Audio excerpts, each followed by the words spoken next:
What's going on, everyone? Welcome to the Gamer channel. We're talking about gear secrets in the Division 2 that no one told you about. If you're a new player, this is probably going to maybe in a sense be somewhat, I would say valuable for you.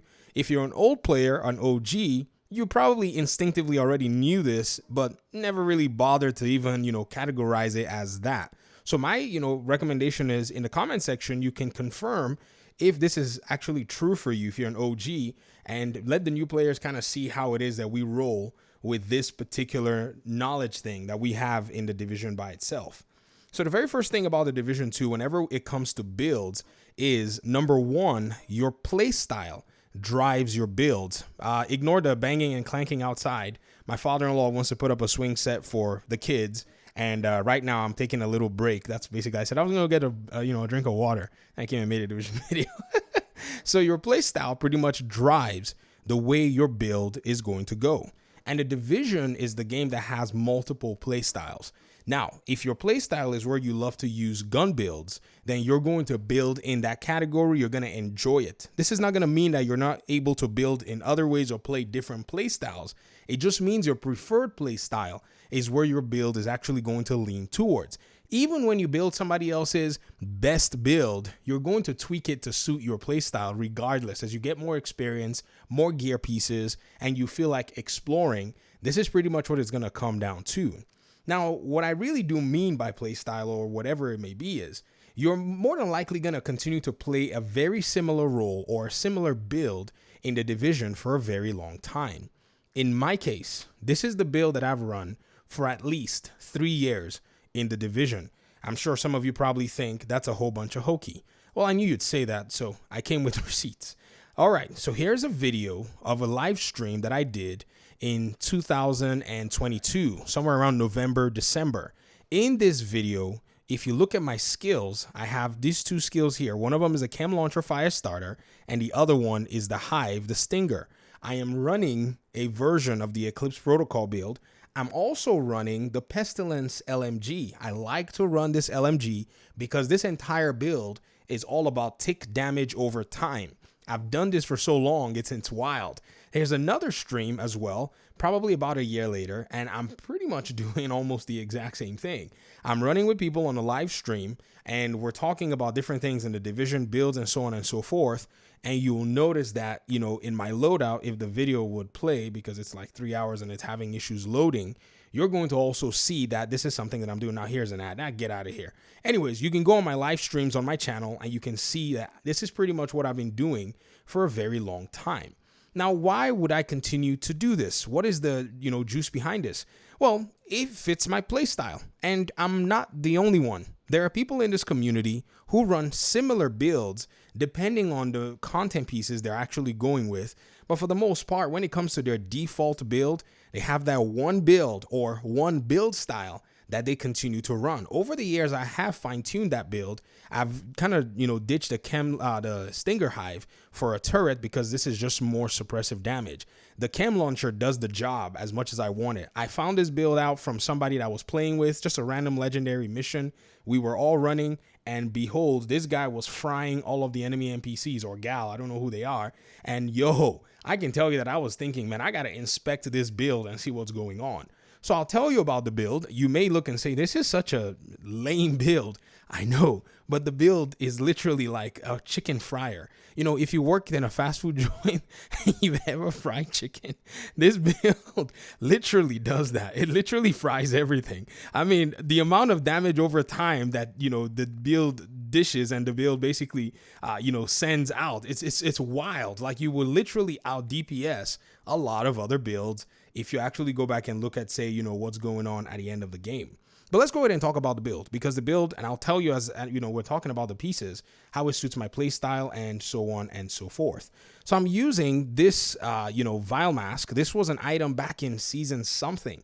My goodness, the thing, was one of these masks that back then, people were trying to wonder, like, what is this mask for? But man, when toxic delivery hits enemy NPCs, it's basically a status effect that also applies a damage over time debuff for 10 seconds. And then the total damage that you deal is equal to 50% of your concussion grenade damage and is increased by your status effect attribute. So you want to run gear surrounding this. you want to run the gear in a way that you have status effect rolled on your items. This is where you're going to get more status effect type damage. Pairing it with Eclipse Protocol or coupling with Eclipse Protocol gives you more status effect, which you have in your two-piece. You have skill haste, you have hazard protection, not really worth it because I'm running really high damage squishy. But with Eclipse Protocol, you have System Aggravator, which amplifies all the damage you deal to status effects targets. Your chest piece also has this talent called Proliferation. It increases your indirect transmission range, basically the 4-piece damage here, which says your status effect now spreads on kill to all enemies within 10 meters and refresh 50% of the duration. So you have this duration going on. You're burning or bleeding or whatever status effect you're putting on enemy NPCs at a higher rate using a build like this. So this really fits me.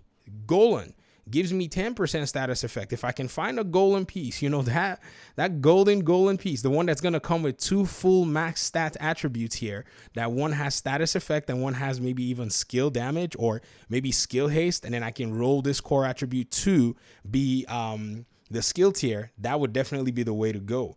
But I can't seem to get that one here on my PC account. I've tried, and that's pretty much it.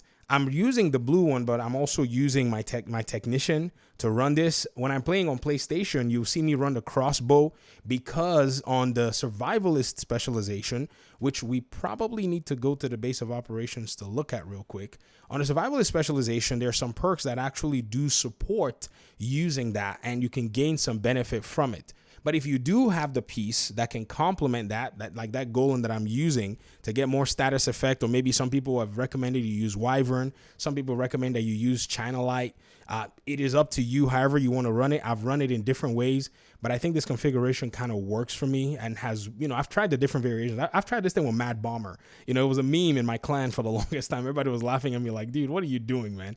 I was like, hey, you know, it's just, you know, it's just fun, you know. But here we go. This says group members get 10% damage to targets with status effects on them. So this is the extra group damage I'm trying to do.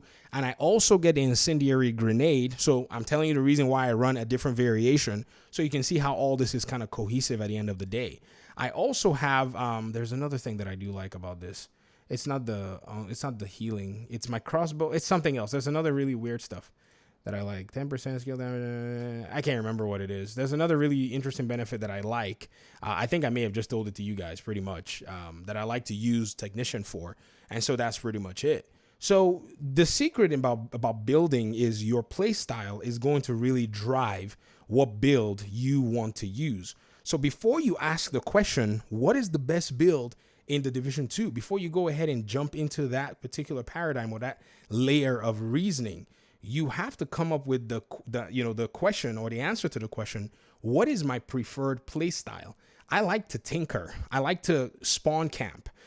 Basically where enemy NPCs, everybody likes to spawn camp in a way, but I love to spawn camp. Like I play Gotham Knights and I spawn camp in that game. It's just insane. Like I spawn camp anywhere I can. And if you want to play if you like that play style, you like that, way of executing in the game, then a build like this might be suitable for you. But keep in mind that the biggest drawback for a build like this is you pretty much are very squishy. If you want to get the best out of everything, if you want to get the most amount of damage, you will be squishy. You won't be able to take a lot of damage. You have to stay in cover a lot. That to me is a huge element of my play style. Like you see spawn camping, I just basically dropped a chem launcher in there. One of my favorite things to do here in the choppers and the legendary missions, just pretty much nuke like half all the enemies coming out the door. Easy. It's like everybody is right there. Some people have even said to run it with Creeping Death. I don't like the Creeping Death one because to me it doesn't have enough, oomph to it. It does have a better spread, but it doesn't have enough juice in terms of how much damage it can deal, in an instant. I mean, with that, you saw how everybody got cleaned up. It wasn't really a problem. You also have to deal with high armored enemies. Most of them don't take a lot of burn damage well, or they just have a high health pool. So that's something where, you might want to have a contingency, which is why I said I ditched, the hive for the turret, because the turret just basically gives me that consistent DPS. It's one of the best DPS items there. It doesn't give me the most because I'm not speccing towards skill damage much, but I'm getting a very, very good return for the amount of damage that turret is going to do over time. So let me hear your thoughts. Let me hear your questions in the comment section. OGs, like I said, tell us, what is your favorite build and how has your play style pretty much influenced that over the course of your playing in Tom Clancy's The Division 2. Thanks for watching the video. Hopefully we'll talk pretty soon in another one. Peace out.